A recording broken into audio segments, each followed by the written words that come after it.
నేను కాలేజీలో చేరిన సమయం సిపిఎం పార్టీ నక్సలైట్ల భావాలు కలిగిన పార్టీ విడిపోయే దశ. నాకు గురువు గారు ఉండేవారు, హిందీ పండిట్ చావల్ రామచంద్రరావు గారని. నేను నా పిఎస్సి చదువు పూర్తయిన తర్వాత ఒక 6 నెలలు సమయం వచ్చింది నాకు. మెడికల్ కాలేజ్ చేరడానికి ముందు 6 నెలలు ఖాళీ. ఆ సమయంలో ప్రతిరోజు మా పల్లెటూరులో ఉదయమే 2 ముద్దలు రాగి సంగటి తినేది. పక్కనే నేను చదువుకున్న పుస్తకమూరి ఊరికి ఆ టీచర్ దగ్గరికి వచ్చేవాడిని. ఆయనకు సెపరేట్ రూమ్ ఉంది, 200 పుస్తకాలు ఉన్నాయి ఆయన దగ్గర. చరిత్ర, ఫిలాసఫీ, కథలు, నవలలు, కవితలు అన్నీ ఉండే ఆ రూమ్ నిండా. అక్కడ కూర్చొని ఒక బుక్ రోజుకి చదువుకునేది, ఆయన అన్నం పెడితే తినేది, ఇంటికి వెళ్ళేది. మా ఇద్దరికి ఒక ఒప్పందం జరిగింది. మనం ఈ నక్సల్బరీ ఉద్యమం తర్వాత సిపిఎం పక్కన వెళ్ళాలన్నా, ఎంఎల్ పక్కన వెళ్ళాలన్నా సుందరయ్య నాగిరెడ్డి అని పిలిచేవాళ్ళు. ఇప్పుడు పాపులర్గా ఎవరి పక్క వెళ్ళాలని మా ఇద్దరికి చర్చ జరిగి అదేందో తేలేదాకా ఇద్దరు ఎవరి పక్క వెళ్ళకూడదు అనుకున్నాం.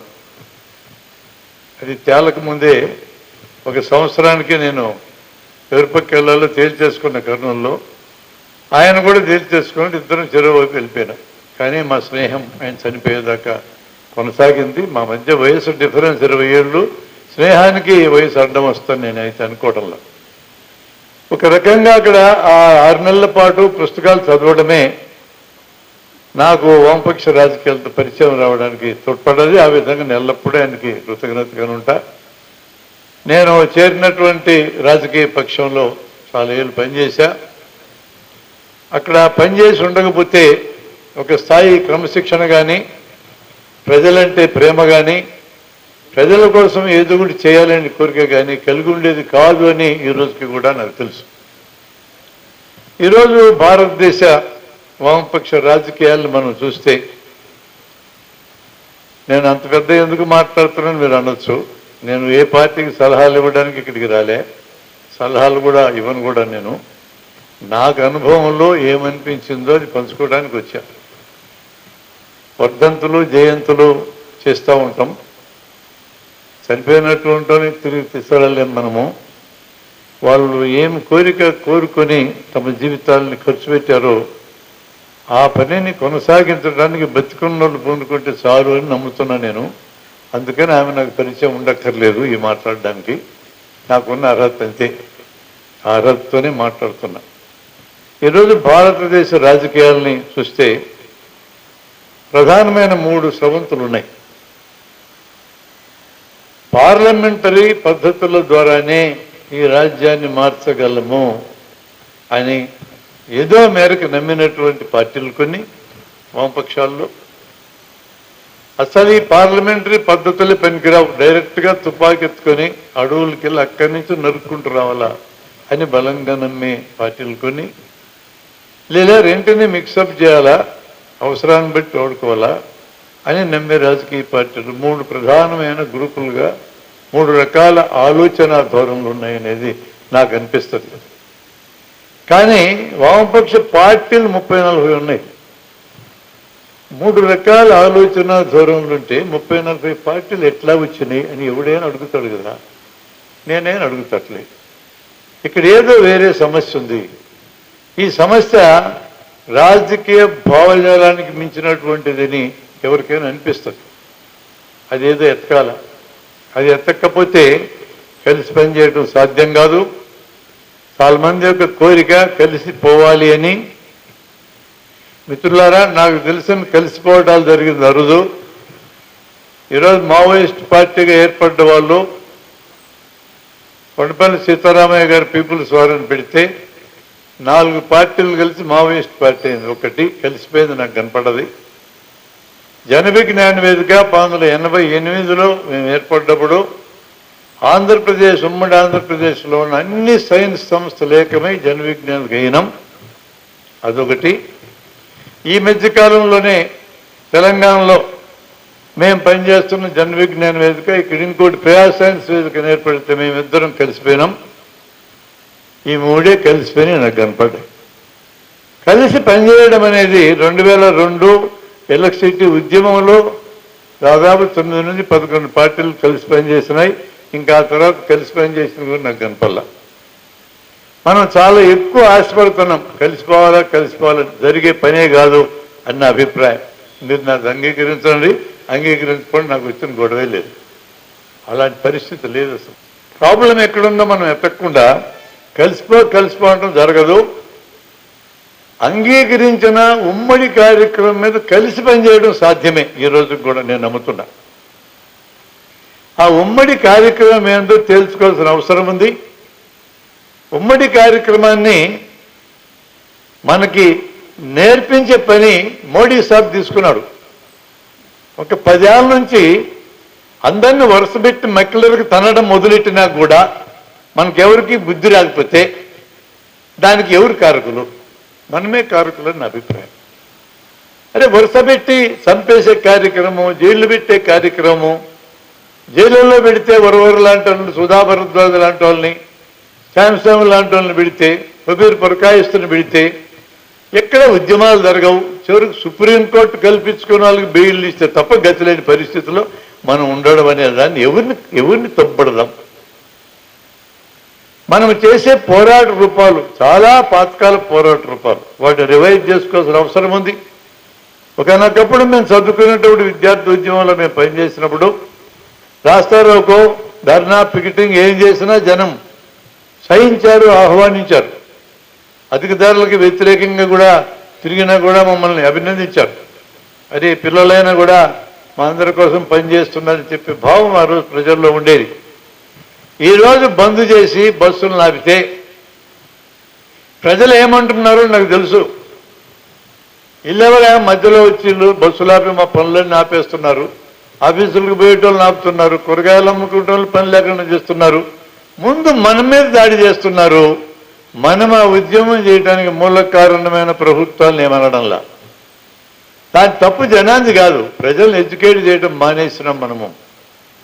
ఎంతెందుకు నేను విద్యార్థి ఉద్యమంలో 72లో ఉన్నప్పుడు కర్నూలులో అధిక ధరలకు వ్యతిరేకంగా 200 మంది విద్యార్థులతో, మెడికల్ కాలేజ్ విద్యార్థులతో నేను ఊరేగింపు తీస్తే జనమందరూ చుట్టూ బారులు తిరిగి ఫుట్పాత్ల మీద నిలబడళ్ళు. ఏమయ్యా ఎందుకు తిరుగుతున్నారు మీరు ఇట్లా, సైకిల్ ర్యాలీలు తీస్తున్నారు అడిగితే ధరలు తగ్గడానికి అన్నాం మేము. అయితే మీరు ఇటు తిరిగితే ధరలు తగ్గుతాయని అడిగినారు జనం. నాకు ఆశ్చర్యం వేసింది, నాకే అనుమానం వచ్చా. మేము ఇటు తిరిగితే ధరలు ఎట తగ్గుతాయని పోయి మా నాయకులను అడిగినాం. ఏంది ఇట్లా అంటున్నారు జనం, చెప్పన్నా అని చెప్పని అడిగితే మాకు గైడెన్స్ ఇచ్చే నాయకులు ఉన్నారు. చంద్రపుల్లారెడ్డి గారికి చాలా క్లోజ్ ఆయన రామచంద్రారెడ్డి ఆయన పేరు, ఆయన కూడా లేచి చనిపోయాడు. ఇటు ఊరేగింపు తీస్తే ధరలు తగ్గితే బ్రహ్మారెడ్డి అన్నాడు ఆయన. నీకు ముందే తెలుసా అన్న? అవు మాకు ముందే తెలుసు అన్నాడు. మరి మమ్మల్ని ఎందుకు బజార్లో పంపించినారు మీకు ముందే తెలిస్తే అన్న? మాకేంత పనికొచ్చే పని చెప్పొచ్చు కదా, ఇది ఈదుల్లో తిరిగే పని మాకెందుకు చెప్పాను? అంత మెడికల్ కాలేజ్ స్టూడెంట్స్ కోట్లు వేసుకొని తిరుగుతూ ఉండాలని పనికొచ్చే పని చెప్పకూడదంటే అట్లా కాదే, మీరు ఇదంతా చెప్తే డీలా పడతారని చెప్పలేదులే అన్నాడు ఆయన. 72 ఎన్నేళ్ళు ఏందో చూసుకోండి, 28 + 24 అన్నేళ్ల క్రితమే మిత్రులరా మనం దారి తప్పటం మొదలెట్టినాం. ఇప్పుడు మొదలెట్టింది కాదు ఇది. అప్పటి నుంచి సమీక్ష చేసుకోవాల్సిన అవసరం ఉంది. 1990 అక్షరాస్యత మూమెంట్ వస్తే ఇదేమన్నా విప్లవమా అన్నారు మా నాయకులు మాత్రం. అక్షరాస్యత విప్లవమా? విప్లవం కాదది. అక్షరాస్యత కార్యక్రమం అనేది పెట్టుబడిదారీ వ్యవస్థ మిగిల్చినటువంటి ఒక సామాజిక కార్యక్రమం. వాళ్ళు చేయాలా, మీరు ఎందుకు చేస్తున్నారు అన్నారు మమ్మల్ని. అని వాళ్ళు చేయలేదా, అందుకని మేము చేస్తున్నాము లేనా. దాని ఫలితాలు ఈరోజు మాకు తెలుసు. అక్షరాస్యత ఉద్యమం వల్ల జనం వయోజనులు చదువుకోవడం పెరగలేదు, కానీ వాళ్ళ పిల్లల్ని చదివించుకోవడం పెరిగింది, బ్రహ్మాండంగా పెరిగింది. మా జిల్లాల్లో, మా రాయలసీమ జిల్లాల్లో ఫ్యాక్షనిస్ట్ మాయమైపోయింది అక్షరాస్యత వల్లనే. ఫ్యాక్షనిస్ట్ నాయకులు ఎవరు కూడా ఫ్యాక్షన్ నడపడంలా చదువుకోవడానికి బెంగళూరు, మద్రాసు పోయినారు. వాళ్ళ కింద పనిచేసే అంగుదారులు తమ పిల్లల్ని చదివించుకోవడం మొదలుపెట్టినారు. వాళ్ళ దగ్గర పనిచేసే మనుషులే లేకుండా పోయినాక ఫ్యాక్షనిజం లేకుండా పోయింది. ఇదేమన్నా సామాన్యమైన కాంట్రిబ్యూషనా? ఆ ఉద్యమం ఇచ్చిన కాంట్రిబ్యూషను. మాకు వాదన వస్తే మేము చెప్పినాం మా నాయకులతో. మరి విప్లవం సాధించాలన్నారు కదా, విప్లవం ఎప్పుడు వస్తే చెప్పనా, ఇదంతా మానేసి వస్తామని చెప్పినాం. అది ఎప్పుడు వస్తాను ఎడు చెప్తాం రా, ఎప్పుడు వస్తే చెప్పలేం కదా అన్నారు. సరే అప్పటిదాకా ఇది చేసుకుంటాం లే అన్నాం మేము. అది వచ్చినప్పుడు చెప్పి మేము కూడా వస్తాం. అప్పటిదాకా ఈ చదువు సందులు, ప్రజలకు ఆరోగ్యము, విద్య ఇత్యాది చెప్పుకొని దాని వెనక చాలా గొప్ప ఫిలాసఫీ ఉందని మనవి చేయడానికి ఇక్కడికి వచ్చాను నేను. సమాజం మారడానికి 2 ప్రధానమైన స్రవంతులు ఉంటాయి. ఒకటి రాజకీయ స్రవంతి, మరొకటి భావజాల స్రవంతి. వీటి యొక్క బలాలు బలహీనతలు నేను మీకు మనవి చేస్తా. రాజకీయ స్రవంతి చాలా బలమైనది, నో డౌట్. ఒక్క కలం పొడితో, ఒక్క చట్టంతో 140 కోట్ల మంది జీవితాల్ని మంచి వైపైనా మార్చవచ్చు, చెడు వైపైనా మార్చవచ్చు. మేలైనా చేయొచ్చు, నష్టమైనా చేయొచ్చు. అంత పవర్ఫుల్ ఏరియా అది. కానీ 5,000 చట్టాలు ఈ దేశంలో ఉన్నాయి. 5,000 చట్టాలు డబ్బున్న వాళ్ళకి ఒక రకంగా పనిచేస్తాయి, డబ్బు లేని వాళ్ళకి మరో రకంగా పనిచేస్తాయి. 113 మంది జనం ఏ చట్టాన్నైనా అమలు చెయ్యకూడదు అనుకుంటే ఆ చట్టం అమలు జరగదు. వరకట్న నిషేధ చట్టం ఉంది దేశంలో, వరకట్నం కూడా ఉంది. అవినీతి నిరోధ చట్టం ఉంది, జడలు విప్పి నాట్యం చేస్తూ ఉంది అవినీతి. మహిళల రక్షణకి చట్టాలు ఉన్నాయి, మహిళల మీద దాడులు జరుగుతూ ఉన్నాయి. ఎందుకు ఆ చట్టాలు అమలు జరగడంలా? వరకట్నం అనేది తీసుకుంటే చట్టం చేసేవాళ్ళు, ఎగ్జిక్యూటివ్లో ఉండే పాలనా యంత్రాంగం, న్యాయం చెప్పి జడ్జిలు, లాయర్లు అందరూ వరకట్నం తీసుకోవడం మొదలుపెట్టినాక ఆ చట్టం పనిచేయదు. 195 మంది వరకట్నం తీసుకుంటున్నారు, 5 మాత్రమే తీసుకోవడంలా ఉద్యమాలు ఉన్నోళ్ళు అట్టోళ్ళు. కాబట్టి ఆ చట్టం పనిచేయదు. ఒక పక్కనే చట్టం యొక్క చట్ట ప్రక్రియ యొక్క బలం చెప్పా, మరో పక్క బలహీనత చెప్పా. బలం ఏంటంటే 140 కోట్ల మంది జనాన్ని ఇన్ఫ్లుయెన్స్ చేయగలిగేది బలం. బలహీనత ప్రజల యొక్క సమ్మతి లేకుండా ఏ చట్టము పనిచేయదు. ఆ సమ్మతిని సృష్టించడానికి రాజ్యం ప్రయత్నం చేయకపోతే చట్టం పనిచేయదు. ఇది బలహీనత. అలాంటప్పుడు ఆ సమస్య పరిష్కారం కావడానికి సమాజం దగ్గర ఉన్న మార్గాలు ఏంటి? ఇంట్లో మొదలు పెట్టాలి ఎడ్యుకేట్ చేయడం పిల్లల్ని, స్కూల్ కంటిన్యూ చేయాలా, సమాజంలో మీడియా కంటిన్యూ చేయాలి. వరకట్నం తీసుకోకూడదని ఇల్లు చెప్పదు, స్కూల్ చెప్పదు, మీడియా చెప్పదు. ఇంకెట్లా వస్తుంది జనానికి? కాబట్టి రాజ్యపరంగా జరిగే చట్టబద్ధమైనటువంటి విధానాలలో సమాజాన్ని మార్చడానికి ప్రయత్నం చేసినప్పుడు అది పనిచేయని చోట్ల భావజాలం మాత్రమే పనిచేస్తుంది. ఈ ఆన్సర్ అది. భావజాలం బలమైందన్న మనకు తెలుసు ఎంత బలమైందో. ఒక నిరుపేద అమ్మాయి తిండి లేక మన ఎదురుగా నిలబడితే మనం తింటుంటే ఆ బిడ్డకు పెడతాం. ఆ బిడ్డ ఎవరో మనకు తెలియదు. భావజాలం. రైల్లో ప్రయాణం చేసేటప్పుడు సెకండ్ క్లాసులో సిట్టింగ్లో కానీ స్లీపింగ్ కానీ ఎదురుగా ఉన్న వాళ్ళకి మనం తినేదాన్ని ఆఫర్ చేస్తాం. వాళ్ళు ఎవరో మనకు తెలియదు. వాళ్ళు తినడానికి ఆఫర్ చేసినప్పుడు తినడానికి పూనుకుంటే కంఫర్టబుల్గా మనం తినగలం. వాళ్ళకి ఆఫర్ చేయకుండా మనం తింటే దొంగలు తిన్నది తింటాం. ఈ మధ్య కల్చర్ మారింది. సెకండ్ క్లాసు, థర్డ్ క్లాసు ఏసీలో ప్రయాణం చేసేటోడు ఎవ్వడికి పెట్టడు, వాడు ఒక్కడే తింటాడు. నేను ఒకసారి ప్రయాణం చేస్తుంటే ఇంత కుండ బిర్యానీ తెచ్చుకున్నాడు ఒకడు, అప్పటికే 120 కిలోలు ఉన్నాడు, మొత్తం ఆడే తిన్నాడు, నాకు కూడా పెట్టుకోవడం. కల్చర్ అట్ట మారిపోయింది. కానీ మామూలు యాక్సెప్టెడ్ కల్చర్ ఏంటంటే తిండికి నకనకలాడుతున్న వ్యక్తి ఎదురుగుంటే పెట్టకుండా ఉండలేము. అది కల్చర్. అది ఆ కల్చరల్ థింగ్స్ అన్ని భావజాలం ద్వారా వస్తాయి. అది భావజాలం బలం అంటే. అలాంటి భావజాలం అనేది నేర్పించడం మొదట్లో కష్టమేమో కానీ పిల్లలకి మనం పళ్ళు తోముకోవడం నేర్పడం అనేది నిజమే కష్టమే. పేస్ట్ ఇస్తే తింటారు, తీయగా ఉంటుందని. కానీ తల్లిదండ్రులు బతిమలాలి, బామాలి, బెదిరించి, నచ్చజెప్పి పళ్ళు తోమడం నేర్పించిన తర్వాత పళ్ళు తోముకోకుండా తినకూడదు అని నేర్పించినాక వాడికి చచ్చిపోయేదాకా పళ్ళు తోముకొని తింటాడు. అది భావజాలం ఇక్కడ ఎక్కితే దాని పవర్. అట్లా ఎక్కించిన ఈరోజు దేశంలో ఉన్నాయి. కుల వ్యవస్థ అట్ట ఎక్కించినారు. అంబేద్కర్ గారు జీవితం అంతా ఎస్సీ ఐడెంటిటీ కోసం కృషి చేశాడు. దాదాపు 1200 పైన ఉన్న కులాలు, ఎస్సీ కులాలు ఈ దేశంలో విడివిడిగా మీరుంటే రాజ్యాధికారంలో భాగం మీకు రాదు. ఒక ఐడెంటిటీ కిందకి రాండి, ఎస్సీ ఐడెంటిటీ కింద రాండి అని చెప్పాను. జీవితం అంతా కృషి చేసి దానికోసం రాజ్యాంగ సభలో పోరాడి వాళ్ళకి రిజర్వేషన్ వాళ్ళ జనాభాకి దగ్గర ఈక్వలైటెడ్ సాధిస్తే, అలా ఎస్టీలకు కూడా అదే ప్రకారం సాధిస్తే, ప్రధానమైన కులాలు ఎస్టీల్లో మాలానే సామాజిక వర్గం, మాదిగిన సామాజిక వర్గం, ఈ రెండు వర్గాలను ఏకం చేయలేకపోయినాడు ఆయన. ఇప్పటికీ కూడా వాళ్ళ సంఘాలు వేరు ఉంటాయి. ఇప్పటికీ వాళ్ళ సంఘాలు ఐఏఎస్ సంఘాలు, ఐపీఎస్ సంఘాలు వేరుగా ఉంటాయి. ఇప్పటికీ వాళ్ళు పెళ్లిళ్ళు చేసుకోరు, ఒకరినోడు భోజనరు. ఏంటి కారణం అని మేము వెతికితే మాకు కనపడ్డది ఏంటంటే, మాలా మాదిగా సామాజిక వర్గాల మీద అంబేద్కర్ ప్రభావం కంటే మనువాద భావజాలం ప్రభావం ఉంది. మాలల అధికులు, మాదిగలు తక్కువారని మనువాద భావజాలం ఉంది. మాలలు కర్ణాల వెంట తిరిగి పొలాలు కూల్చేటప్పుడు వెళ్తుంటారు. మాదిగలు చనిపోయిన జంతువులు తోళ్లు తీసి బొక్కెన్లు, తప్పెట్లు, చెప్పులు తయారు చేస్తారు. ఇది హీనము, అది అధికమైన భావజాలం, మనువాద భావజాలం ఇక్కడ ఎక్కించింది. మనువాద భావజాలం గెలిచింది, అంబేద్కర్ గెలవలేకపోయినాడు. తలకాయలకు ఎక్కిస్తే అట్లుంటది. కొన్ని వేల కులాలు ఈ దేశంలో ఒకరి కింద ఒకరిని బెచ్చినాం. ఒకరిని చూసి నాకంటే ఎక్కువ అనుకుంటాడు, ఇంకొకరిని చూసి నాకంటే తక్కువ అనుకుంటాడు. అది తలకాయకి ఎక్కించబడ్డది కాబట్టి ఆ భావజాలం ఉంది. అంతకంటే ఇంకా దుర్మార్గమైన భావజాలం ఈ దేశంలో ఎక్కించబడింది. దాని పేరు కర్మ సిద్ధాంతం. ఏంటిరా నీ బాధలకు కారణం అంటే, ఒక్కడు కూడా నాలాంటి ఇంకొక మనిషి నన్ను దోచుకున్నందుకు నాకు ఈ బాధలు ఇచ్చిన అన్యాయుడు నా కర్మ అంటాడు. కర్మని ఎవరు నిర్ణయించినాడు? అక్కడ సత్యలోకంలో ఉండే బ్రహ్మదేవుడు 4 తలకాయలతో ముఖాన్ని రాసి పంపించినాడు అని ఒకడు చెప్తాడు.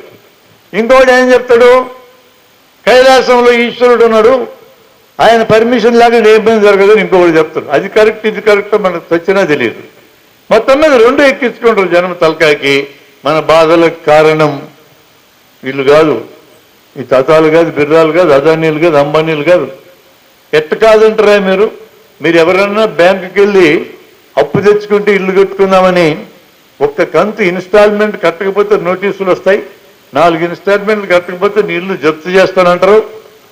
నీవు ఇంటికి అప్పు తెచ్చుకుంటే, ఒకవేళ నీకు డబ్బు ఏదన్నా సమకూరి ముందుగా అప్పు తీర్చుతానంటే ముందుగా క్లోజ్ చేసినందుకు పెనాల్టీ కూడా కట్టాలి నువ్వు. ఈ దేశంలో అదాని, అంబానీ లాంటి షావుకారులు 25 లక్షల కోట్లు బ్యాంకుల్లో తెచ్చుకున్నారు. మనం దాచిపెట్టిన డబ్బంతా ఎత్తకపోయినారు. వాళ్ళకి నోటీసులు ఉండవు, వాళ్ళకి శిక్షలు ఉండవు. ఇంక వీలైతే ప్రభుత్వం వాళ్ళు అప్పుడప్పుడు విమానాలు ఎక్కించి బయటికి పంపిస్తూ ఉంటారు. ఆ బయటికి విమానాలు ఎక్కిపోయిన విజయమాల లాంటి వాళ్ళు ఏంది, పిల్లకాకులు లాంటి వాళ్ళు 8,000, 9,000 కోట్లు ఎగ్గొట్టిన వాళ్ళు, లక్షల కోట్లు ఎగ్గొట్టిన వాళ్ళు ఇక్కడే ఉన్నారు. కాలర్లు ఎగరేసుకొని తిరుగుతూ ఉన్నారు. ఒక్కడన్నా ఆత్మహత్య కూడా చేసుకోలే, నా రైతులు చేసుకున్నట్టు. ఏంది తేడా? మరి నీ కళ్ళెదురుగా నీ డబ్బులు, బ్యాంకులో డబ్బులన్నీ ఎత్తుకెళ్ళి సొంతానికి వాడుకొని బ్యాంకుల లెక్కల్లోంచి తొలగించమని ప్రభుత్వం నిర్ణయం తీసుకుంటే వాళ్ళని మనం తప్పట్టం లేదే, నా కర్మ అంటున్నాం. ఇక్కడికి ఎక్కిచ్చినారు. తలలకి ఎక్కిస్తే అంత పవర్ఫుల్గా ఉంటుంది. మీరు ఆశ్చర్యపోతారు. మోడీ గారి వాక్చాతుర్యం వలన, ఆయన అద్భుతమైన నైపుణ్యం వలన, అమిత్ షా మోడీ గారి ప్రణాళికాబద్ధమైన కార్యక్రమం వల్ల గెలిచారనుకుంటున్నారు. తప్పది. ఇప్పటికి 70-80 ఏళ్ళ నాడు వాళ్ళు సరస్వతి శిశు మందిరాలు పెట్టారు. 70,000 శిశు మందిరాలు 2010 నాటికి ఉన్నాయి. ఈ రోజు వాళ్ళు ఒక శిశు మందిరం కూడా పెట్టక్కర్లు. అన్ని స్కూళ్ళు వాళ్ళయే, అన్ని కాలేజీలు వాళ్ళయే. భావజాలం 3 తరాలు ఎక్కించినారు. ఆ ఎక్కించిన భావజాలమే వెనక దన్నుగా ఉండి 2 సార్లు మోడీని గెలిపించింది, మళ్ళీ 3వసారి కూడా గెలిపించింది.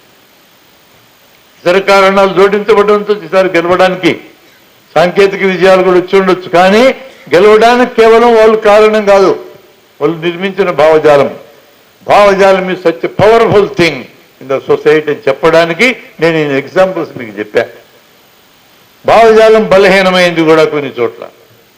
ఓ అంతగడి సెంటర్లో చేరి దగ్గరికి ఎవడన్నా వస్తే పొడిచి పరేస్తానని బెదిరిస్తూ ఉంటే మనం 100 మందిని చుట్టూ చేరతాం. మనలో ఎవరైనా పూనుకొని నాయనా ఇట్లా అంటాం తప్పు, అందరికీ బతికే హక్కు ఉంది కదా, నువ్వు ఇట్లా కత్తి చూపించి బెదిరించకూడదు, నీతులు చెప్పండి, ఇంట్లో నేను చూద్దాం. భావజాలమేగా, నేను పొడుస్తా ముందంటాం. వాళ్ళ దగ్గర భావజాలం పనిచేయదు. రాజ్యం తరఫున చట్ట ప్రకారం మన పిల్లలే పోలీసులుగా ఉన్నారు. వాడు ఒకడు వచ్చి తుపాకి బారు పెట్టి కొడుక కత్తి కింద పడేయకపోతే లేపి పారేస్తానంటే ఆడు దారికి వస్తాడు. దీని అర్థం ఏంటంటే మిత్రులారా, నేను సారాంశం చెప్తున్నా, చాలా ఇంపార్టెంట్ అనాలిసిస్, దీనికి హిస్టారికల్ బ్యాక్గ్రౌండ్ ఉంది.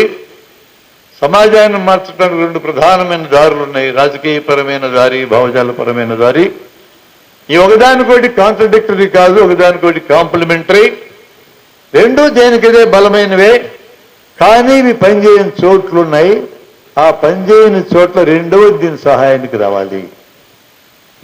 కాబట్టి సమాజాన్ని మార్చాలనుకునే సంస్థలు, పార్టీలు రెండు పనులు చేయాలా. రాజకీయపరమైన పని చేస్తే చాలు అనుకుంటే ప్రమాదం. 1955 దాకా ఈ దేశంలో వామపక్షాల్లో ఉన్నటువంటి వాళ్ళు రెండు పనులు చేశారు. 55 ఎన్నికల్లో ఓడిపోయినాక రెండో పని మానేసినారు. మానేసినందుకు ఆ రోజు ప్రజానాట్య మండలి ఉన్న వాళ్ళందరూ మద్రాసులో సినిమాలు చేరినారు. ఆ రోజు బాల సంఘాలు ఉన్న వాళ్ళందరూ మర్చిపోయినారు. ఆ రోజు మహిళా సంఘాల వాళ్ళందరూ మర్చిపోయినారు. ఇప్పుడు ఈ రోజున టోకన్గా నడుస్తున్నాయి సంఘాలు. ఆ భావజాలం నిర్మించడానికి పూనుకోలేదు. ఒకవేళ పూనుకుంటే ఏ పార్టీకి ఆ పార్టీ సపరేట్గా విద్యార్థి సంఘాలు, యువజన సంఘాలు, మహిళా సంఘాలు అన్ని 50 సంఘాలు పెట్టేస్తారు. కనీసం ప్రజా సంఘాల దగ్గరన్నా కలిసి ఉమ్మడి కార్యక్రమం దగ్గర పనిచేద్దామని ఆలోచన చెయ్యలేని దుస్థితిలో మనం పడ్డాక మనమేందండి మోడీని అనేది, అమిత్ షాన్ అనేది, యోగి ఆదిత్యనాథ్ అనేది మన సమస్యను మనం కొంచెచ్చుకొని వాళ్ళంటే ఏం ప్రయోజనం? నేను అందుకనే చాలా సింపుల్గా మీకు చెప్తున్నా, సైంటిఫిక్ అండర్స్టాండింగ్ సోషల్ ఇష్యూస్కి అప్లై చేస్తే ఎలా ఉంటుందనే దాని మీద ఇది మా స్టడీ యాక్టివ్ ఏరియా. అది జన విజ్ఞాన వేదికలు పనిచేసి మేమందరము ఆ విధంగా ఆలోచిస్తున్నాం. జన విజ్ఞాన వేదికలు ఉండేవాళ్ళు సామాజిక అంశాలకు ఎట్లా అప్లై చేయాలో ఆలోచిస్తారు. సామాజిక అంశాలు కూడా సత్యాలు ఉంటాయి, సైన్స్లోనే కాదు, ఇది సోషల్ సైన్స్. శ్రమ వలన విలువ వస్తుంది, అది యూనివర్సల్. ఎవరికైనా ఎక్కడైనా ఎప్పుడైనా అప్లై అయ్యే జ్ఞానమే సత్యం. అంటే that type of knowledge that corresponds to reality is the truth అని ప్రకృతిలో గతితర్కంలో ఎంగిల్స్ రాశాడు. నేను ఎంగిల్స్ పేరు ఎందుకు వాడుకున్నానంటే ఆయన పేరు అడితే అన్న ఇంటరని, నేను చెప్పినానంటే వినరు కదా, ఆయనే చెప్పినాడు ఆ మాట. ప్రకృతిలో గతితర్కం క్లియర్ సెంటెన్స్. ఆ రకమైన నాలెడ్జ్ ఏదైతే వాస్తవంతో సరిపోతుందో దాని పేరు సత్యం అన్నాడు. అలాంటి కోకొల్లలు ఉన్నాయి భూమి మీద. కంట్లో కారం వేస్తే మంట పడుతుంది, చిన్న విషయమే. ఎవరికైనా మంట పడుతుంది, ఏ ఊళ్ళోనైనా మంట పడుతుంది, ఏ రోజైనా మంట పడుతుంది. నిప్పులో చేయి పెడితే కాలుతుంది, ఎవరికైనా ఎక్కడైనా ఎప్పుడైనా కాలుతుంది. ఇలాంటి ఎగ్జాంపుల్స్ సైన్సెస్లో కుప్పలకు ఉన్నాయి, సామాజిక సైన్సెస్లో కూడా ఉన్నాయి. శ్రమ వలన విలువ వస్తుంది. మార్క్స్ చెప్పినటువంటి ఎకనామిక్స్లో ఫండమెంటల్ అది. శ్రమశక్తి శ్రమగా మారే క్రమంలో తన విలువ కంటే ఎక్కువ విలువని తయారు చేస్తుంది, దాని పేరు అదనపు విలువ. ఇది కూడా యూనివర్సల్, తిరుగులేదు దీనికి. అటువంటి అద్భుతమైన 2 సూత్రాలు ఎకనామిక్స్లో ఉన్నాయి కదా. ప్రతి రంగంలో అట్లాంటి సూత్రాలు మనం బయటకు చూపించగలం, అలాంటివి ఉన్నాయి. కాకపోతే సామాజిక సైన్సెస్లో నీ ఫిజిక్స్, కెమిస్ట్రీ, లెక్కల్లో ఉన్నన్ని ఉండవు. అదే మనకున్న సమస్య. ఉండవు కాబట్టి ఎవరి కావాలమే నేను చెప్పే పద్ధతిలోనే విప్లవం వస్తుంది, దేశం బాగుపడుతుంది అంటున్నా. ప్రతిపాదనలవి. నా ప్రతిపాదన ఒకటి ఉంటుంది, నీ ప్రతిపాదన ఒకటి ఉంటుంది, ఇంకో పార్టీ ఇంకొకటి ఉంటుంది. ఈ దేశంలో ఉన్న బూర్జా భూస్వామ్య వ్యవస్థల యొక్క దశ ఏంటి, ఎవరి లెక్క అది, ఏ పద్ధతిలో విప్లవం వస్తుంది, ఎవరు లెక్కలది, ఎన్ని పార్టీలు ఉండి ఎన్ని లెక్కలు చెప్తారు. అవి సామాజిక అంశాలు కాబట్టి దేనికదే ఇది సత్యం అని చెప్పడానికి వీలు పడదు. ఒకప్పుడు అనుకున్నాం సోవియట్ 1917లో విప్లవం జయప్రదమైన తర్వాత ఈ మెథడ్ ప్రపంచానికి అంత అనుకుని చాలా రోజులు ప్రచారం చేసినాం. ఆ మెథడ్ చైనాకి పనిచేయాలా, ఆ మెథడ్ క్యూబాకి పనిచేయాలా, వియత్నాంకి పనిచేయాలా. వాళ్ళు ఇన్నోవేట్ చేసుకున్నారు, బేసిక్ సూత్రమే మారలా. ప్రపంచంలో వివక్షలు ఉన్నంత కాలము, దోపిడి ఉన్నంత కాలం ప్రజలు పోరాడుతూనే ఉంటారు, అది మారలా. దాన్ని బేస్గా పెట్టుకుని ఆయా దేశ కాల పరిస్థితులకు అనుగుణంగా వాళ్ళు ఇన్నోవేట్ చేసుకున్నారు. ఇన్నోవేట్ చేసుకున్న కారణంగానే ఆ దేశాలు విప్లవాలు జయప్రదం చేసుకున్నారు. మనం కూడా ఈ దేశంలో ఇన్నోవేట్ చేసుకోవాలి కదా. మన దేశ పరిస్థితులు వేరుగుంటాయి. ఇతర దేశాలకు లేని కుల వ్యవస్థ మనకు ఉంది కదా. కుల వ్యవస్థ ఉన్న దగ్గర ఎట్లా ఇన్నోవేట్ చేసుకోవాలి? ఇతర దేశాలకు లేనంత బలంగా ఇక్కడ కర్మ సిద్ధాంతం తలకాయలకు ఎక్కుంది కదా. మరి ఆ కర్మ సిద్ధాంతం అంటే వెళ్ళే జనాన్ని ఎట్లా మనం దారికి తెచ్చుకోవాలా? నాతో చాలా మంది వాదన పెట్టుకున్న సంస్థలు ఉన్నారు. మీరు జన విజ్ఞాన వేదికలు దేవుడు లేడు అని అనలేందయ్యా అంటారు వాళ్ళు. మేము అనం. ఎందుకనాలి? మాకేం పని దేవుడితోనా? నేను ఆ దేవుడు అనేవాడు పోతేనే కదా మూఢనమ్మకాలు పోతాయన్నారు. పిచ్చోడా, దేవుడికి సంబంధం లేదు మూఢనమ్మకాలకి. ఇది సెపరేట్. ఎట్టయినా పోతే మనం పనిచేస్తే దేవుణ్ణి పోగొట్టడం మీ తరం కాదు, ఎల్లప్పుడూ ఉంటాడు దేవుడు అని చెప్పాను. ఎందుకు తరం కాదు? నమ్మకం. అది నమ్మకం ఫ్రేములు ఉండేది ఎక్కడికి పోదు. మూఢనమ్మకం అంటే శాస్త్రీయంగా నిరూపించబడడానికి వ్యతిరేకమైన తల్లో పెట్టుకుంటే మూఢనమ్మకం. దాన్ని పోగొట్టగలం. పప్పు తింటే చీమ పడుతుంది అనేవాడిని పట్టదని చూపించగలం. బల్లి నెత్తని పెడితే చచ్చిపోతారని నమ్మాడు ఒకడు. వాడిని నెత్తని బల్లిని పెట్టి చూపించగలం వాడు సావుడని. కట్టెల మోపు ఎదురైతే నష్టం జరిగింది, కాళ్ళు ఇరుగుతున్నాడు ఒకడు. కట్టెల మోపు ఎదురు నడిపించి మనిషిని నడిపించి కాళ్ళు ఇరుక్కుని చూపించగలం. చంద్రగ్రహణాన్ని ఇస్తే గర్భంలో బిడ్డ వంకరలు పుడుతుందన్నారు, పుట్టదని చూపించగలం. మూఢనమ్మకాలయ్యి. నమ్మకం దేవుడు. దేవుడు ఉన్నాడని నమ్మేవాళ్ళు ఉన్నారు, లేడని నమ్మేవాళ్ళు ఉన్నారు. ఉన్నాడని తెలిసిన వాళ్ళు లేరు, లేడని తెలిసిన వాళ్ళు లేరు. మేము అక్కడ ఉన్నాం. మా స్టాండ్ అది. మేము కంఫర్టబుల్గా ఉన్నాం. మాకు గొడవ లేదు. జన విజ్ఞాన వేదిక దేవుడితో పని లేదు, ప్రకటించేసినాం. మీరు దేవుడు లేడు అన్నారు, అనం. ఉన్నాడంటారా? పోనీ అనం. ఆ తగాదులకు వెళ్ళం మేము. ఆ తగాదులకు వెళ్ళకూడదు. మనం విప్లవాలు నిర్మించాలనుకునే జనంలో 194 మంది దేవుని నమ్మే జనం.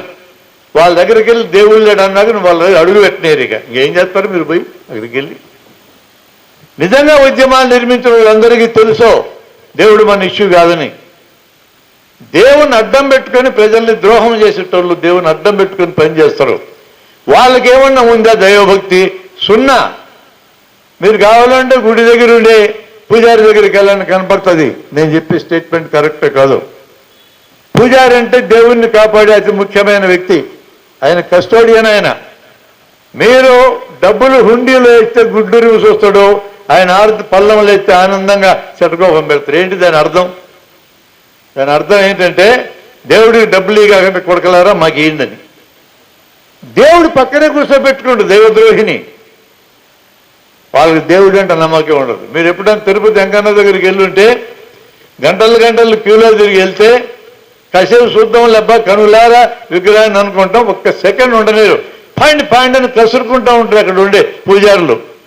అరే దేవుడు పక్కన నిలబడి ఉన్నట్టు ఇర్రెగ్యులర్ కసురుకుంటే దేవుడు కోపస్తాని జ్ఞానం కూడా లేదు వాళ్ళకి. లెక్కే లేదు వాళ్ళకి. వెంకటేశ్వర స్వామి అంటే లెక్క నీకు, వాళ్ళకేం లెక్క. వాళ్ళు నమ్ముతారు అనుకుంటున్నారు, తప్పది. వాళ్ళు నమ్మరు. మనల్ని నమ్మిస్తారో వాళ్ళు నమ్మరో. ఇది మాకు అర్థమైంది. ఇది అర్థమైనాక మేము చెప్పే ఆర్గ్యుమెంట్ ఏంటంటే సింపుల్ ఆర్గ్యుమెంట్. మేము సైన్స్ ఆధారంగా పనిచేస్తాం.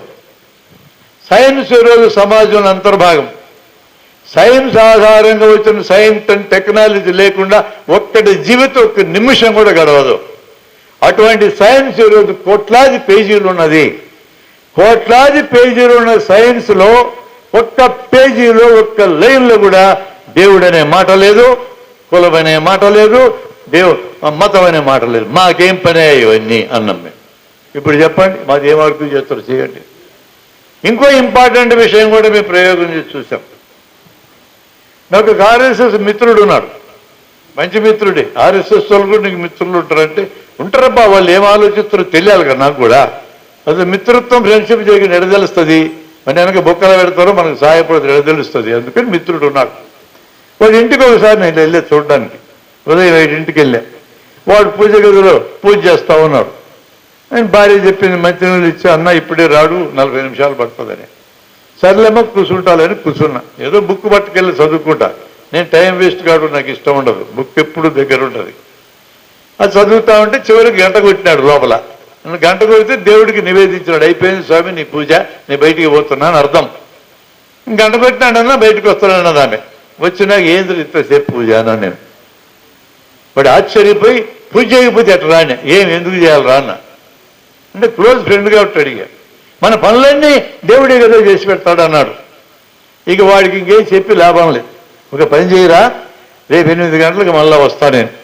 ఇప్పుడు 8 అయింది. 8 నుంచి 8 దాకా నువ్వు రోజంతా ఏమేం పనులు చేస్తావు లిస్టు రాయి.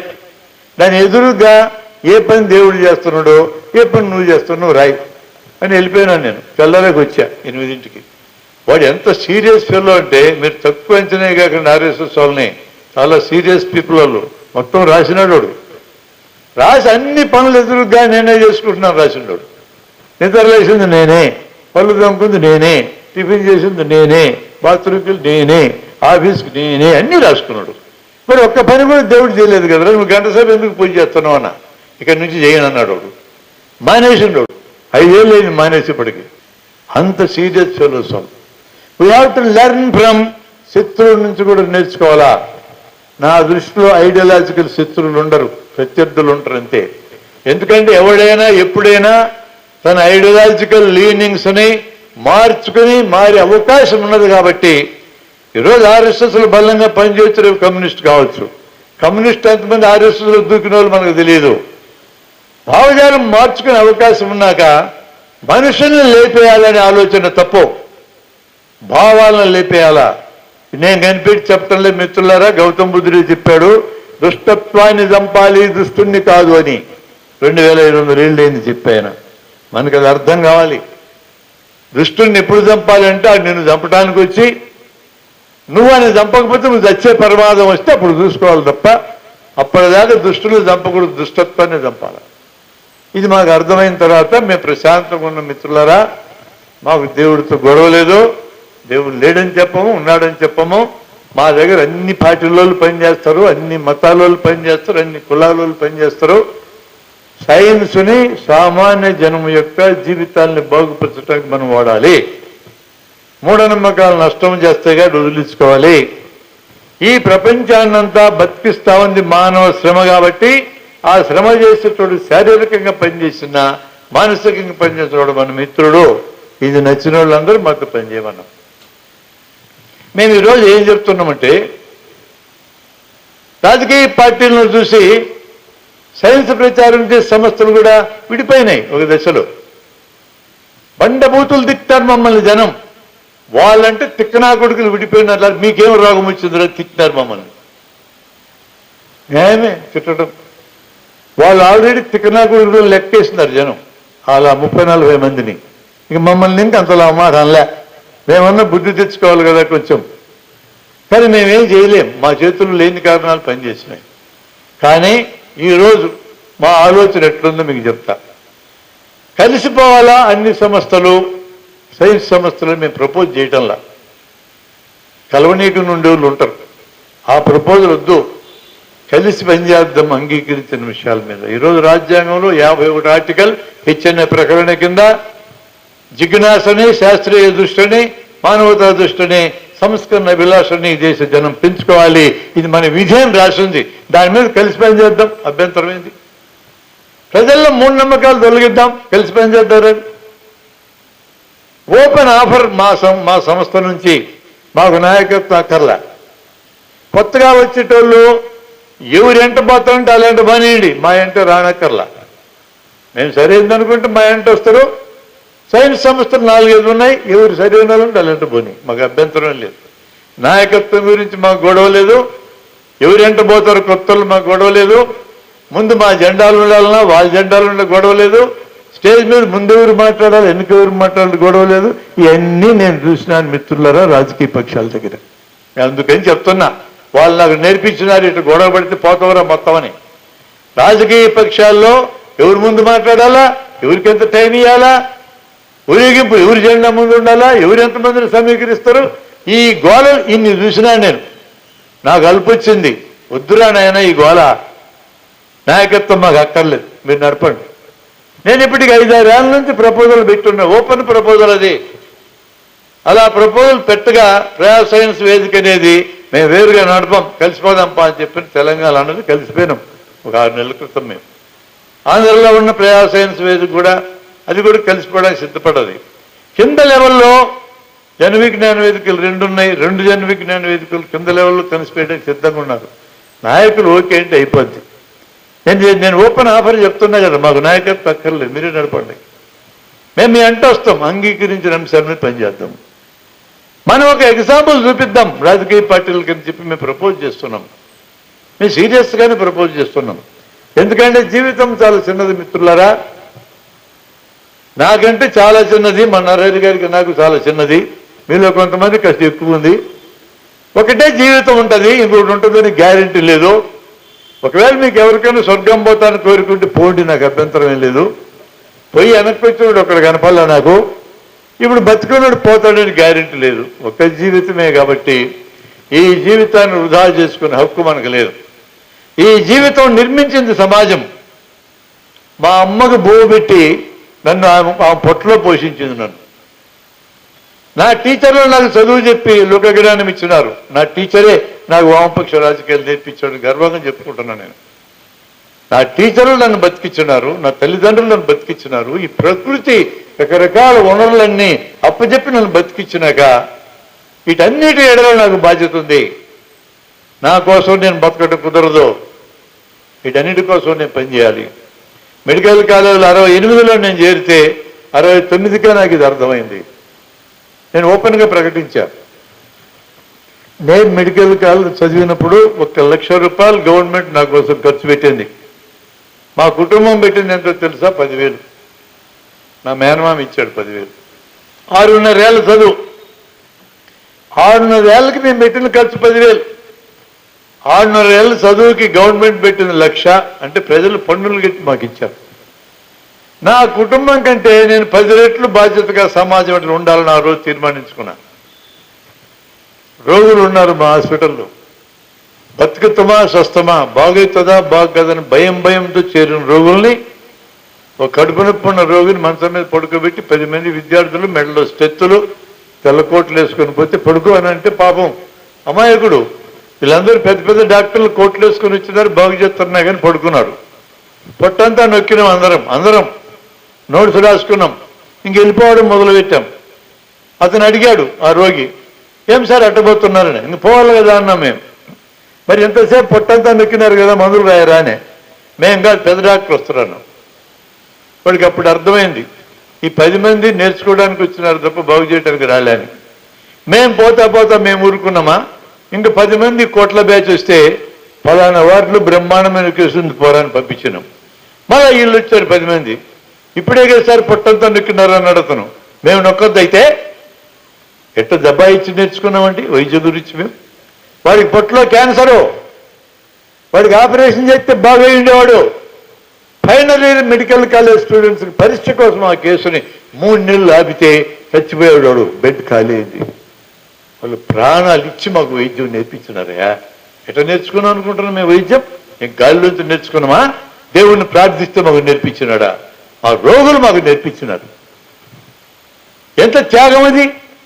విప్లవాల్లో పాల్గొని ప్రాణాలు పోగొట్టుకున్న త్యాగాలనే తక్కువ చేసి మాట్లాడాలా? ఏ రకమైన పేరు ఊరు లేకుండా వ్యవసాయం చేసి పంట పండించి ఆడు తినేది కాకుండా జనమందరికి బోబెట్టేటోడు కూడా త్యాగజీవి దేశంలో. తక్కువ త్యాగజీవి కాదు వాడు. ఆ విలువ మనం ఇవ్వాలి. నా రోగి కూడా త్యాగజీవే. మన మనిషి ఎవరన్నా చనిపోతే హాస్పిటల్లో తీసుకెళ్ళి బూడి చేస్తాం, కాల్చేస్తాం. బూడి చేతి ఎరువు అవుతారు, కాలు చేతి కాలుష్యం అవుతారు. వాళ్ళ కళ్ళు నుండి వచ్చేవరికన్నా కనీసం కళ్ళన్నా. దాదాపు కొన్ని లక్షల మందికి చూపు లేదు. మన కళ్ళిస్తే 2 చూపు వస్తుంది. సరే, అవకాశం ఉంటే గుండె ఇవ్వచ్చు, ఊపిరితిత్తులు ఇవ్వచ్చు, లివర్ ఇవ్వచ్చు, మూత్రపిండాలు ఇవ్వచ్చు. మామూలుగా చనిపోయిన వాళ్ళకి అవన్నీ పనికిరావు, కళ్ళు ఒక్కటి పనికి వస్తాయి. ఇయ్యం మనం. ఎందుకు ఇయ్యమో? ఆర్గ్యుమెంట్ ఏంటంటే, మన వాడు స్వర్గం పోయేటోడు కళ్ళు లేకుండా పోతే ఎట్లా అని అంటారు. దేవేంద్రుడు ఏం చేస్తాడైనా తిని కూర్చుంటాడా? కళ్ళు ఇవ్వచ్చు కదా వీళ్ళకి. అట్లా అనం. అనాథులు మరణిస్తే వాళ్ళ కోసం ఎవరు రారు. 4 రోజులు మార్చిలో ఉంచి ఎవరు రారని తేల్చుకున్నాక శరీర నిర్మాణ శాస్త్రం అనాటమీ డిపార్ట్మెంట్ అంటారు, దానికి ఇస్తారు శవాన్ని. పెద్ద తొట్టి, ఆ తొట్టిలో ఫార్మలిన్ ద్రవము, దాంట్లో తీసుకెళ్ళి పండబెడతారు. మొత్తం ఏకమవుతారు, ఆడోళ్ళు మగోళ్ళు అందరూ ఏకమవుతారు. అక్కడ గుర్రం జాషువా గారు చెప్పినట్టుగా శ్మశానంలో ఏకమవుతారన్నారు, మా తొట్టులో కూడా ఏకమవుతారు. ఒక్కొక్కరు తీసుకొచ్చి బల్ల మీద పడుకోబెట్టి తలకాయకు 10 మంది, కాలుకు 5గురు, చేతికి 5గురు, 50 మంది పిల్లలు చేరి ఒకడు కోస్తూ ఉంటే, ఒకడు చదువుతూ ఉంటే, మిగతా వాళ్ళు సెల్ ఫోన్లో చాటింగ్ చేస్తూ ఉంటుంది సీన్. ఎవరా వ్యక్తి? పేరేంది? ఊరేంది? అనామకులు చనిపోయినాక చదువు చెప్తున్నారు. Here the dead teach the living అని రాసి ఉంటుంది అక్కడ. ఇక్కడ చనిపోయిన వాళ్ళు బతుకున్న వాళ్ళకి పాఠాలు చెప్తారని రాసి ఉంటుంది. నేను నా బాడీని కూడా మా మెడికల్ కాలేజ్ రాసి ఇచ్చిన. నన్ను కూడా తొట్లో వండబెడతారు చచ్చిపోయినాక. మరి భయంకరంగా ఉంటుంది ఆ వాసన. బతుకున్నాడు భరించలేడు, చచ్చిపోయినాక భరించవచ్చు. కానీ నన్ను కూడా తెచ్చి బల్ల మీద బొడకబెడతారు. ఆ పొట్ట కోసేటోడు ఒకడు ఉన్నాడు, పిల్లకాయ తెల్లకోట వేసుకుని ఉన్నాడు, వాడు నాలాగే కాస్త లావుకున్నాడు. ముద్దు కత్తి పదునన్నా పెట్టుకోడు ఎదవా. ఆ కత్తితో నా పొట్టను కోస్తా ఉంటే, ఏంద్రా ఇంత ముద్దు కత్తితో కోస్తున్నావు నువ్వు? పైగా కామెంట్ ఇంత పొట్టను తీడికని నన్ను కామెంట్ చేస్తా ఉంటే లేచి కూర్చున్నా నేను. అలా అనిపించినప్పుడు సావు అంటే నీకు భయం ఎట్టు వస్తుంది? మా దంపా కృష్ణకిషోర్ అని మా నాయకుడు విజయవాడలో మరణిస్తే లివర్ జబ్బుతో ఆయన బాడీని పిన్నమనే సిద్ధార్థకి ఇచ్చాను. ఇంకా అక్కడే ఉంది ఆ బాడీ. ఆ బాడీ 6 నెలలు చదువు చెప్తుంది. అరే మనం ప్రకృతి రుణాన్ని తీర్చుకోవాలి, తల్లిదండ్రుల రుణాన్ని తీర్చుకోవాలి. ప్రజలందరూ ట్యాక్సులు కట్టారు మా చదువు కోసం, వీళ్ళు రుణాన్ని తీర్చుకోవాలంటే చనిపోయినా కూడా మనం ఉపయోగపడే అవకాశం ఉంది అనేది మాకు అర్థమైంది. నేను అందుకు పనిచేస్తున్నా. చాలా మంది అడుగుతారు నన్ను, ఈ వయసులో ఏమైనా పని చేయకపోతే ఏమి, జన విజ్ఞానికి ఇంట్లో కూర్చోవచ్చు కదా. ఇంట్లో కూర్చుంటే తొందరగా సస్తా. ఇప్పుడే మా నరేర్ గారితో మాట్లాడుతున్నాం. ఏంది సార్ మీ ఆరోగ్య రహస్యం అంటే, పని చేస్తూ ఉండడం, చిరునవ్వుతూ ఉంటాం. అవి 2 పెంచుకోండి. ఇప్పుడు మళ్ళా దిద్దురులే, ఎప్పుడు ఎత్తప్పుడు చేద్దాం. కానీ అది ఎప్పుడు వస్తా నాకే తెలియదు, నీకు తెలియదు. దానికోసం ఎన్ని వదులుకోవాలన్నా, చిరునవ్వు ఎందుకు వదులుకోవాలా? ఇతరులతో కలిసిపోయి మాట్లాడడం ఎందుకు వదలాలి? భావజాలాన్ని పెద్ద ఎత్తున జనంలోకి మనం పంపించాలంటే మాట్లాడుతూనే ఉండాలి. నేను అందుకని ఎక్కడుంది మనకు చోటు అని చెప్పి నేను ముగిస్తా మిత్రులారా. నేను అన్ని రకాల జనాన్ని ఎత్తికినా. నేను జనవిజ్ఞానికి తరఫున మన మాట వినేటోడు ఎక్కడున్నాడని ఎతికా. మన మాట వినేటోళ్ళు స్కూళ్ళల్లో ఉన్నారు, కాలేజీల్లో ఉన్నారు, తెలియదు. నేను ఎగ్జాంపుల్ చెప్తా మీకు. ఒక స్కూల్కి వెళ్ళి 1000 మంది పిల్లలు ఉన్నారు. కూల్ డ్రింకులు తాగుతున్నాను అడిగా. ఈ రోజు అడగడం కాదు, 1986 నుంచి అడుగుతున్నాను నేను. ఇప్పటికీ తెలియదు జనానికి. అది ఒకటి చేయెత్తాడు, తర్వాత అందరూ ఎత్తారు. అందరం తాగుతున్నా ఉన్నారు కూల్ డ్రింకులు, కోకోకోలా, పెప్సీ కోలా. అందరి చేతులు ఎత్తినాక కూల్ డ్రింకుల గురించి 2 నిమిషాలు మాట్లాడా. 15 రూపాయల బాటిల్, రూపాయలు సరుకు ఉంటుంది, 6 రూపాయల ప్రచారం. మహేష్ బాబు 5 అంతస్తుల భవనం నుంచి ఉగ్గిరి దుగితే థమ్సప్ పట్టుకుంటాడు, మీరు దుగితే కాళ్ళు తిరుగుతాయి, ఆయన దుగితే 4 కోట్లు ఇస్తారు ఆయనకి అని మొదలెట్టాం. 8 రూపాయలు సాలిడ్గా లాభం. ఈ లాభాన్ని PepsiCo company, Coca Cola company America పట్టుకెళ్తుంది. అమెరికా ఏమైనా పేద దేశమా మనం డబ్బులు ఇవ్వడానికి? పైగా కిడ్నీస్ పాడైతే, ఊపిరితిత్తులు పాడైతే, గుండె పాడైతే తాగితే యాసిడ్స్ ఉంటాయి అందులో. యాసిడ్స్, కరోజివ్ యాసిడ్స్, మీరు లెట్రిన్ కడిగే యాసిడ్ కంటే పవర్ఫుల్ యాసిడ్ కూల్ డ్రింక్ లో ఉంటుంది. మీ పొట్టాల్లో ఉన్న లెట్రిన్లా కూల్ డ్రింక్ బుస్ కడగడానికి అని అడుగుతాం మేము.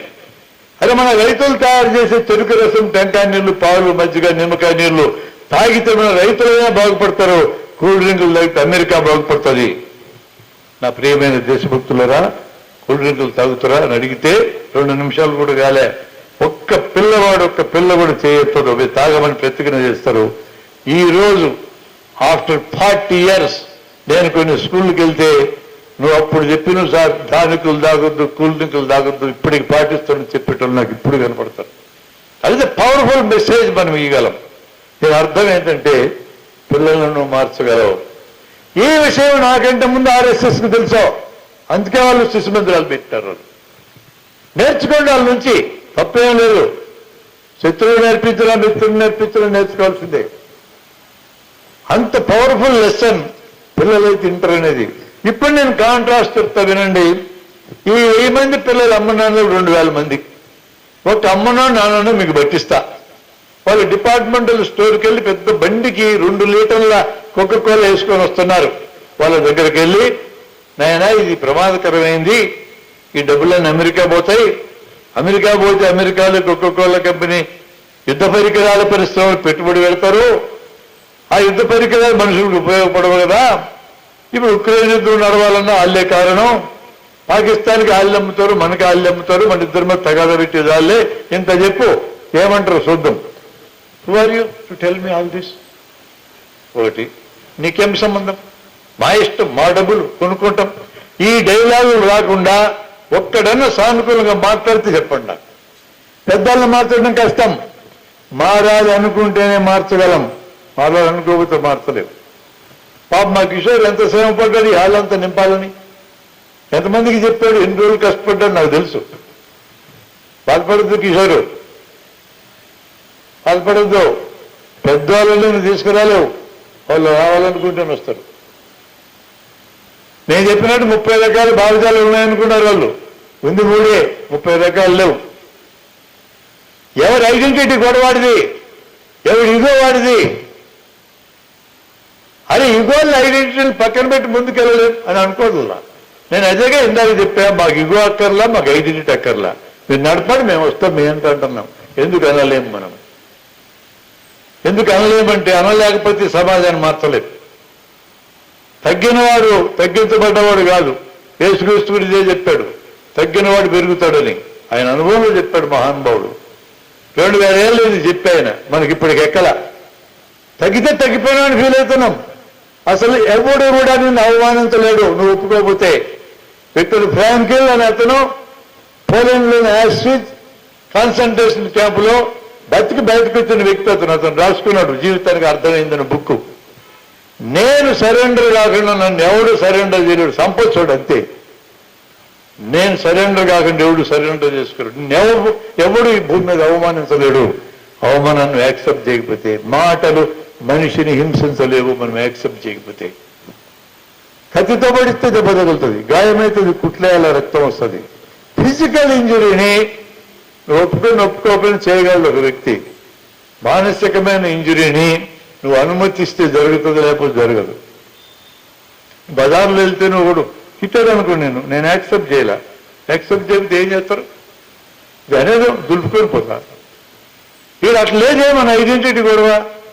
ఆ పార్టీ నన్ను విమర్శించా, ఈయన పత్రిక పెట్టి ఈయన విమర్శించా, విమర్శించలేదు ఏం చేయాలి? నిజంగా తప్పు చేస్తే ఒప్పుకున్నాం, తప్పు లేకపోతే దులుపుకొని పోదాం, అయిపోయి. అంత సింపుల్ అది. ఒకసారి నేను నెల్లూరులో ఉన్నప్పుడు మా సీనియర్ డాక్టర్ గారిని కూర్చోబెట్టి అర్ధగంట సేపు, నేను కొత్తగా వచ్చాను, నెల్లూరులో చేరా 1975లో, అప్పుడు ఎమర్జెన్సీ మధ్యలో పోయి చేరా. ఫలానా తప్పు నువ్వు చేసినా అని చెప్తున్నాడు ఆయన.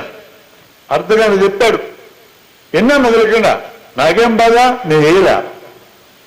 అంతా అయినాక ఇంతకేమంటావు అన్నాడు ఆయన. మీరు చెప్పిన దగ్గర నేను లేని సార్ అన్నా. అయిపోయి అర్ధగంట చెప్పింది, లేచిపోయాక మారుతాం. పాండవనవాసంలో ఇంతప్పుడు పద్యం ఎన్టీ రామారావు మాట్లాడితే ఎస్పీ రంగారావు బానిసల కొడుకులకి ఏంది ఒక్క మాట అంటే లేచిపోయా, అంతే. మరి చెప్పాలి కదా నువ్వు అన్నాడు ఆయన. మీరు మాట్లాడడం ఆపేసినాక చెప్దాం అనుకున్నాను సార్ అన్న, మళ్ళా లేచిపోయా. ఏమవుతుందండి విమర్శిస్తే? మరి చచ్చిపోతాం మనం, ఏమన్నా గాయాలు అవుతాయా? ఆ విమర్శల కోసమే పుస్తకాలు పెట్టి పత్రికలు పెట్టి రోజు రాసి పడేసేటట్టు మనం అలవాటు అయిపోతుంది. అదే ముందు ఆ పని ఆపేసి ముందు పనిలో దిగుదాం కానివ్వండి. పని అంటే ఉమ్మడి అంగీకరించిన చిన్న పని ఎంపిక చేసుకుందాం, కానీ అని నా ప్రతిపాదన, అంబుల ప్రతిపాదన. ఆ చిన్న పని ఏంటనంటే, మేము ఎత్తుకున్న పని, మేమేమి రాజకీయ పోరాటాలు చేయలేం, మేము ఎన్నికలు నిలబడే ఆలోచన కూడా మాకు లేదు. ఇప్పుడు నిలబడడం కూడా ప్రమాదమైన నా అభిప్రాయం. మేమందరం కలిసి ఒక మంచి వామపక్ష వ్యక్తిని మేము ఎమ్మెల్యే కింద మార్చినాం. మాకు తెలిసిన ఒక ఎమ్మెల్యే కింద, పాపం ఆయనే మంచోడు కాదని కాదు, కొంతకాలం అయినాక మామూలుగా ఫ్రెండ్స్గా పోయి కలిస్తే, ఏదైనా నీ మీద కంప్లైంట్లు వస్తున్నాయి, డబ్బులు సంపాదిస్తున్నానంటే, నేను ఎవరిని అడగలేదన్నా అన్నారు. మరి సంపాదిస్తున్నా అంటున్నారు ఈ జనమందరన్నా, వాళ్ళే తెచ్చి వేసిపోతున్నారన్నా ఇడా అన్నాడు ఆయన. వాళ్ళు ఎందుకు వేసిపోతారా నీ దగ్గరన్నా? ఏ కాంట్రాక్టర్లు ఎమ్మెల్యే ఏరియాలో ఏం పనులు జరిగినా తెచ్చేస్తా ఉండి ఏం చేయాలని? ఎట్లా తీసుకుంటాను? కమ్యూనిస్టు వెళ్ళాడినా మేము, నువ్వు భలే చెప్పిన లేరా, దారిని పోతా ఉంటే రూపాయి వెళ్ళి కనపడితే తీసుకుంటామా లేదా అన్నారు ఆయన. అవి తీసుకుంటామా లేదా? నేనైతే తీసుకుంటా. మానవ శ్రమది, మెట్లు గౌరవనిస్తున్నా. అట్లాగే వాడంతా తెచ్చేసా, నేను 2 చేతులు దాటితే 1000 కోట్లు అయ్యేది, వాడు తెచ్చేస్తే 100 కోట్లు నేనేం చేయాలన్నాడు. ఇప్పుడు కానీ దిగితే నాలాంటి రాజకీయాల్లోకి మీకు ఎవరికి మిగలడు. మొత్తం అది దొంగలాంటి పోయి చేరుతారు. నేనైతే అందుకనే రాజకీయాలు దిగాలంటే ఆలోచించండి. నువ్వు రాజకీయాన్ని ప్రభావితం చేయగలిగితే దిగు, నువ్వే పోయేటటువంటి దిగ్గాక అక్కడ. అట్లా ఉంది వాతావరణం. ఎమ్మెల్యే కావాలంటే 100 కోట్లు ఖర్చు పెట్టాలి, తమాషగా. మన యొక్క కృషి ద్వారా గెలిచిన రోజులు ఉన్నాయి. తెలంగాణ పోరాటం త్యాగాలు చేసినాం, 4,000 మంది మరణించినాం, 4,000 గ్రామాలు విముక్తి చేసినాం. ఆ మంచి పని యొక్క వాసన ఎన్నాళ్ళు పనిచేసింది మనకి. కొన్ని ఏళ్ల పాటు గెలిపించిన జనం తప్పుడోళ్ళు కాదు, మర్చిపోయేవాళ్ళు. బెంగాల్లో 33 ఏళ్ళు బతికించారు వామపక్షాలని. ఓ పంచాయతీలకు మరిన్ని అధికారాలు 6 లక్షల ఎకరాల రైతులకు మంచి పారేసినందుకు 2 మంచి పనులు చేస్తే అన్నేళ్ళు గెలిపించినారు. వాళ్ళు తప్పే ఉంది. మారుతున్న ప్రజల భావాలకు అనుగుణంగా, వాళ్ళ యాస్పిరేషన్స్కి అనుగుణంగా మనం మారకపోతే వాళ్ళు మన అంటుంటారు. రష్యాలో ఏదో జరిగింది. ఒక కారణం చెప్తున్నారు రష్యా పతనానికి. చాలా కారణాలు ఉన్నాయి. మీకు అన్నం పెట్టినాం, మీకు వైద్యం ఫ్రీ ఇచ్చినాం, చదువు ఫ్రీ ఇచ్చినాం, ఇంకేం కావాలి మీకు అని అడిగినారు పరిపాలించేటోళ్ళు. మాకు స్వేచ్ఛ కావాలన్నారు. అది తప్ప ఏమైనా అడుగున్నారు. అదేం మాకు కావాలన్నారు. లేదు పరిమితున్నారు. ఇప్పుడు స్వేచ్ఛ అడిగితే స్వేచ్ఛ ఇవ్వండి, ఏం భయం సొమ్ము. మనం ప్రతి సంఘంలోనూ ముందే ఎవరెవరు సెక్రటరీ ప్రెసిడెంట్ ముందే ఆలోచించుకొని పోతాం. ఏం అవసరమయ్యా, ఆ వచ్చిన వాళ్ళందరూ ఎంపిక చేసుకుంటే అయిపోద్ది కదా. మా ఊళ్ళో విద్యార్థి ఉద్యమంలో 50 ఏళ్ళు లేదని చెప్పి ఒక మీటింగ్ పెట్టుకున్నాం. నన్ను కూడా పిలిచారు. వీళ్ళందరూ ఎక్కడెక్కడ పోయినారు. 50 ఏళ్ళ క్రితం పనిచేసిన వాళ్ళంటే ఒకటి టీడీపీకి పోయినాడు, ఇంకొకడు మామూలు వ్యాపారస్తుడైనాడు, ఇంకొకటి కాంగ్రెస్కి పోయినాడు, కమ్యూనిస్టులు కొద్దిమంది మిగిలిన వీళ్ళందరూ వచ్చారు. వీళ్ళందరూ ఒక కమిటీ వేసుకొని అప్పుడప్పుడు కలుద్దాం అనుకున్నాం. ఏం చేయడానికి కలిసేదంటే అప్పుడప్పుడు కలిసి పాత శృతులు మృతించకుండా, మృతి చెందకుండా నిలబెట్టుకోవడం. ఇస్తే 4 రూపాయలు డబ్బులు ఇస్తారు ఫ్రెండ్స్, అంతకంటే ఏం చేయరు. దాని కమిటీ ఏర్పాటు చేయాలంటే అంత మనోళ్ళు ఉండాలి, పట్టుబట్టారు. ఎందుకురా మనోళ్ళు, దీనికి అవసరం ఏముంది, చేసే పనేమి లేదు వాళ్ళు అక్కడ. అట్లాంటి ఆలోచన మైండ్ సెట్లు మనం మార్చుకోవాలా. మనం ఇవ్వడానికి సిద్ధపడితేనే ఇతరులు మనకి ఇవ్వడానికి సిద్ధమవుతారని నా అభిప్రాయం. ఈరోజు తప్పనిసరిగా అత్యవసరంగా జరగాల్సిన కార్యక్రమం ఈ దేశంలో వామపక్షాలు కానీ, అభ్యుదయవాదులు కానీ, రకరకాల అభ్యుదయ సంస్థలు కానీ మొత్తం తాటి మీదకి వచ్చి పౌర సమాజాన్ని భావజాల పరంగా సెన్సిటైజ్ చేసి బలంగా నిలబెట్టకపోతే, మొన్న కర్ణాటకలో ఎన్నికలు నిలబెట్టకపోతే నెక్స్ట్ 5 ఏళ్ల తర్వాత మోడీ ఇంతకంటే బలంగా వస్తాడు. మీకు డౌట్ ఉంటే అప్పుడు అడగండి. కానీ ఇక్కడ మనం ఆపాలి అంటే మాత్రం ఈ 5 ఏళ్ళు కొంచెం ఊపిరి పీల్చుకునే టైం వచ్చింది అనుకోవడం తప్పది కూడా. 10 ఏళ్ళు ఎట్లా ప్రవర్తించాడు మోడీ అట్లే ప్రవర్తిస్తాడు 5 ఏళ్ళు కూడా. అతను ఒక రకంగా మనకి స్ఫూర్తి, మనం కలిసి పనిచేయడానికి. నాకేం కోపం లేదు మోడీ మీద. నువ్వు తన్నబట్టే మేము ఆలోచిస్తున్నావురా చెప్తున్నా నేను. నీ దాన్ని తన్నకుండా స్మూత్ గా దోచుకున్నాడు వచ్చుంటే ఇంకెన్నేళ్ళు బతకనిచ్చుండాలి ఎదవాళ్ళని. ఇప్పుడు స్మూత్ గా దోచేవారు లేరు, టర్బులెంట్ గా దోచేవాళ్ళు వచ్చారు. వాళ్ళకి ఆ నాయకత్వం ఇస్తున్నాడు. Hats off to Modi. నీ వల్ల మేమందరూ ఏకం కావడానికి సిద్ధమవుతున్నాం. నీ భావజాలను లేపేయడానికి మేము సిద్ధమవుతున్నాం అనగలమా? మేము సిద్ధం. ఎంతమంది సిద్ధంగా ఉంటారో తెలుసుకోమని మనవి చేస్తూ, మృతులు మరణించినటువంటి వాళ్ళు మనకేం కాంట్రిబ్యూట్ చేయలేరు. వాళ్ళ మీద ఏ కంప్లైంట్ లేదు. ప్రాణాలు వదిలేసుకున్నారు ఉద్యమాలకి. అంత త్యాగాలు మనం ఏం చేయటంలా. కాబట్టి వాళ్ళ గొప్పతనం వాళ్ళకు ఉంటుంది, నేను కాదనటంలా. 150 ఏళ్ల క్రితం జీవించిన మార్క్స్, ఏంగిల్స్ ఇప్పుడు మనకు వచ్చి సలహాలు ఏమిటి ఇవ్వలేరు వాళ్ళు. ఈ రోజు ఉన్న నిర్దిష్ట పరిస్థితులకు ఆన్సర్స్ మనమే కనుక్కోవాలా, వాళ్ళ స్ఫూర్తితో కనుక్కోవాలా. ఇది మన బాధ్యత.